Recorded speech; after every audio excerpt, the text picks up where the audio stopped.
بسم اللہ الرحمن الرحیم۔ السلام علیکم۔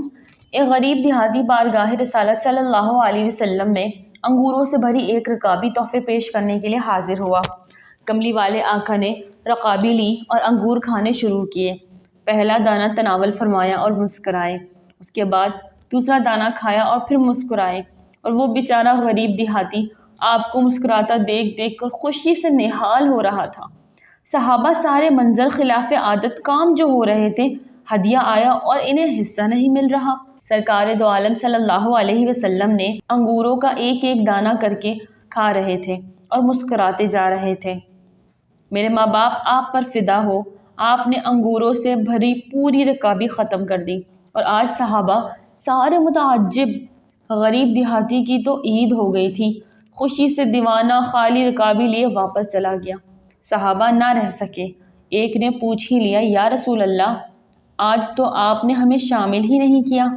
سرکار دو عالم صلی اللہ علیہ وسلم مسکرائے اور فرمایا، تم لوگوں نے دیکھی تھی اس غریب کی خوشی؟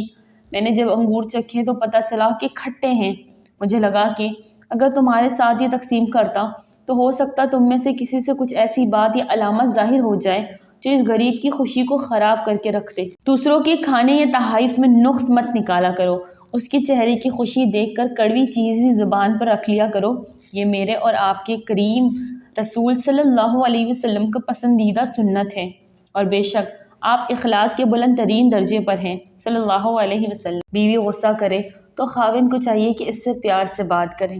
آج کتاب سیرت محمد صلی اللہ علیہ وسلم کا ایک خوبصورت سا واقعہ نظر۔ ایک مرتبہ کوئی بات تھی جس پر حضرت عائشہ رضی اللہ تعالی عنہا کو غصہ آ گیا۔ نبی کریم صلی اللہ علیہ وسلم نے ان کے کانوں کی لو کو ہاتھ لگا کر تھوڑا سا مسلا، یعنی ان کو ہاتھوں کی انگلیوں میں لیا اور دبایا اور پیار سے فرمایا، اے منی سی عائشہ، کیونکہ حضرت عائشہ رضی اللہ تعالی عنہا عمر میں آپ صلی اللہ علیہ وسلم سے بہت چھوٹی تھی، حالانکہ اس وقت غصے میں تھی۔ نبی پاک صلی اللہ علیہ وسلم نے ان کے کانوں کی لو کو اپنی انگلیوں میں پکڑ کر دبایا۔ یہ محبت تھی، یہ پیار تھا۔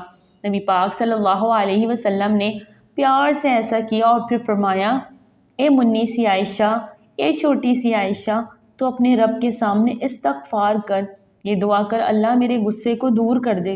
نبی پاک صلی اللہ علیہ وسلم کی یہ بات سن کر ان کا غصہ اسی وقت ختم ہو گیا۔ لہٰذا بھائیوں سے کہوں گی کہ اگر ہمیں بھی اپنے گھروں کی جنت بنانا ہے تو رسول اللہ صلی اللہ علیہ وسلم کا طریقہ کار اپنانا ہوگا۔ بیوی غصے میں ہو تو اس سے پیار سے بات کریں، نرم و خوبصورت رویہ اپنائیں۔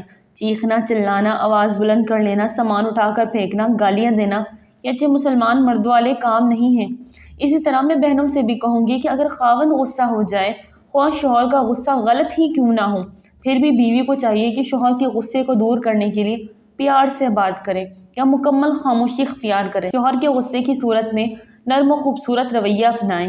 بیوی کا اپنے شوہر کے غصے پر غصہ کرنا، سامنے کھڑے ہو کر جواب دینا، بدتمیزی کرنا، شوہر کی آواز سے اپنی آواز بلند کرنا، روٹھ جانا، منہ بنا لینا، میری بہنوں یہ اچھی مسلمان عورتوں والے کام نہیں۔ اگر میاں بیوی ان مخصوص باتوں کو اپنا لے تو یقین جانیں آپ ازدواجی زندگی کا حقیقی لطف اٹھائیں گے۔ ناظرین، ویڈیو اچھی لگے تو لائک کر دیں، چینل کو سبسکرائب کر دیں اور دعا میں یاد رکھیں۔ السلام علیکم۔